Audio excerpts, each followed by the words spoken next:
سابق vice chairman Pakistan bar council Syed Amjad Shah تقریب سے خطاب کر رہے ہیں، آئیے سنتے ہیں۔ جناب صدر سپریم کورٹ بار ایسوسی ایشن اور ہماری وکلاء کی قیادت، میڈیا کے دوست اور ہماری پولیٹیکل جو رہنما یہاں پہ موجود ہیں، اس سے پہلے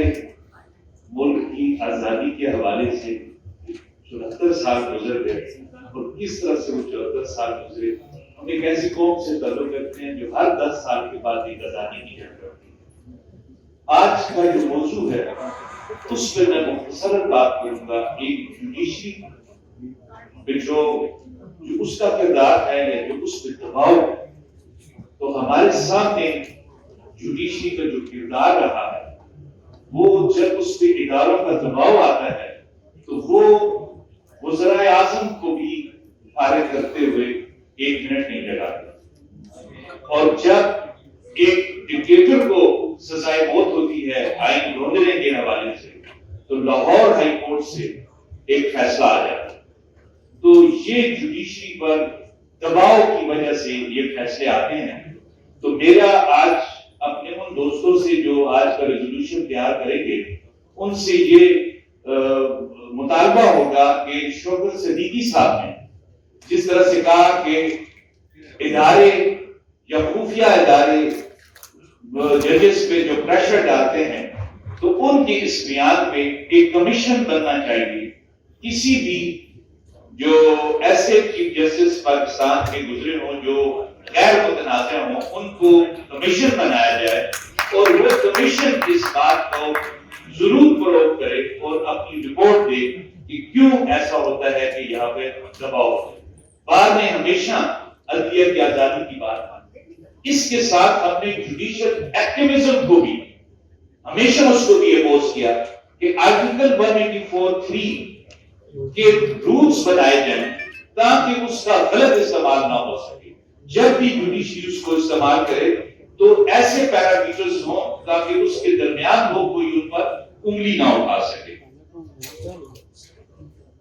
عدلیہ کی آزادی کے حوالے سے ہمارا مطالبہ پارلیمان سے بھی ہے کہ آرٹیکل 184 175A میں امینڈمنٹس اس طرح سے کی جائیں کہ ایسے لوگ اس طرح سے عدلیہ جو ہے وہ اپنے اختیارات کو استعمال کرتے ہوئے ان پیرامیٹرز کے درمیان کام کرے جہاں پر ان کے خلاف کوئی آواز نہ ہو سکے۔ میڈیا کے حوالے سے بڑی افسوسناک بات ہے کہ پوری دنیا میں 180 میں سے 145ویں نمبر پہ ہمارا میڈیا ہے، اور جس طرح سے میڈیا کو اس وقت پریشرائز کیا جاتا ہے اور ایسے حالات میں یہاں پر ایف بی آر کے ذریعے، انکم ٹیکس ڈپارٹمنٹ کے ذریعے اور ان کو اغوا کرنا اور مارنا پیٹنا تو وہ روز کی بات ہے۔ ہم اس آرڈیننس کو صرف اس بنیاد پہ، میں اس میں صرف ایک بات کروں گا کہ ایک ایسا آرڈیننس لایا جا رہا ہے جس میں ایک بیوروکریٹ جو ہے وہ اس سارے سسٹم کو کنٹرول کرے۔ تو ہمارا یہ مطالبہ ہونا چاہیے کہ وہاں پر ایک بورڈ بنائے جس میں میڈیا کے لوگ بھی شامل ہوں تاکہ اس میں ٹرانسپیرنسی ہو، اور نیشنل سیکیورٹی کے حوالے سے اور ہائیبرڈ وار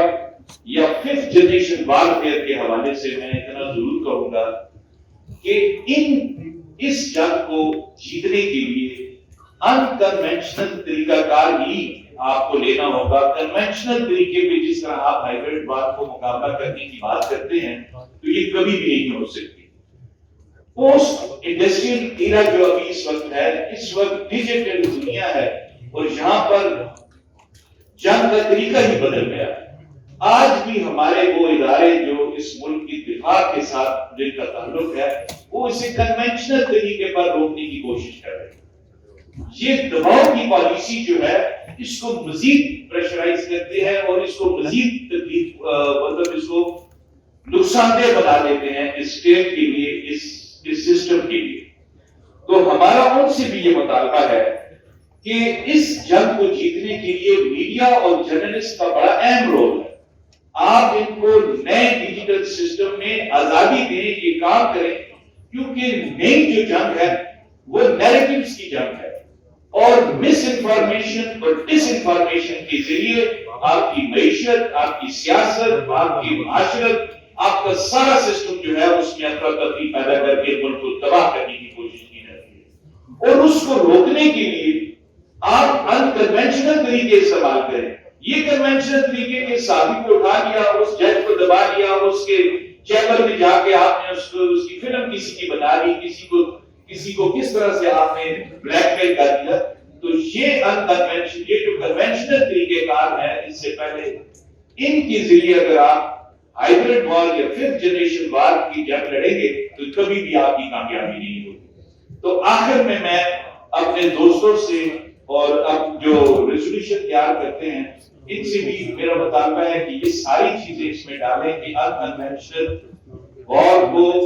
مقابلہ کرنے کے لیے کنونشنل طریقہ کار جس طرح سے اس وقت ہمارے ملک میں استعمال کیے جا رہے ہیں ان کو آپ کنڈیم کریں اور ان کو رکوانے کے لیے آپ آج پاس کریں۔ آخر میں یہی کہوں گا کہ یہ ملک تبھی بچے گا کہ یہاں پہ جمہوریت ہوگی، یہاں پہ آئین کی حکمرانی ہوگی، اور ہمارے وہ لوگ